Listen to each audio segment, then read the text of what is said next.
ผิดหวังในหักครั้งก่อนมันเหตุให้หัวใจเจ็บและซ้ำบ่ยอมคบให้อีกบ่ยอมหักให้ไผเข้ามาบ่กล้าไว้ใจไผได้อีกและบ่มีวันจะหวั่นไหว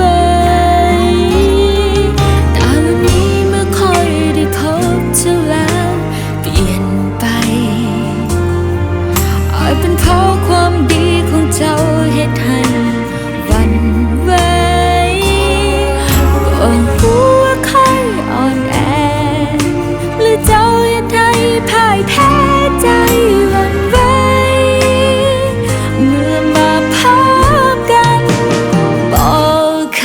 ยคิดว่าจะมีภัยเปลี่ยนแปลงมันได้เพราะบอกเคยหวังว่าให้มีภัยเข้ามาเปลี่ยนมันแต่เมื่อเจ้าได้เดินเข้ามาทำให้ใจค่อยมีความหวังอีกครั้งเพราะเจ้าคือคนที่เข้าใจสวยเป็นหักสุดท้ายให้กัน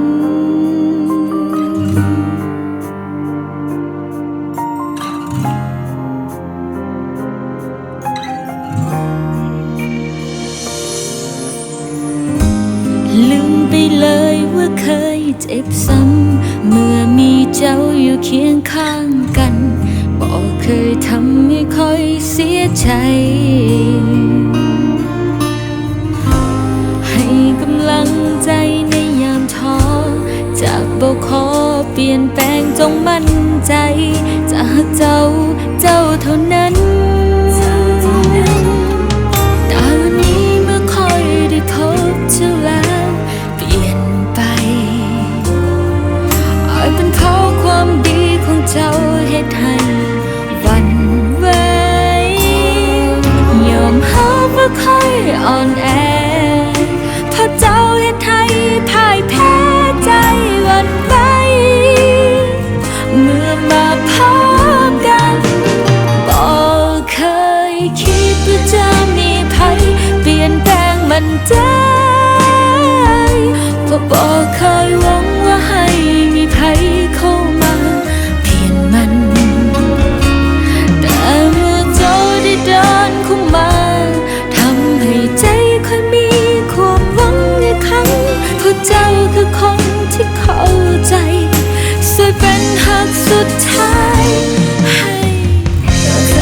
จากวันนี้และวันต่อไปคนสุดท้ายมีเพียงเจ้าที่เคยต้องการอยู่กับคอยอยู่วันนี้ตลอดไป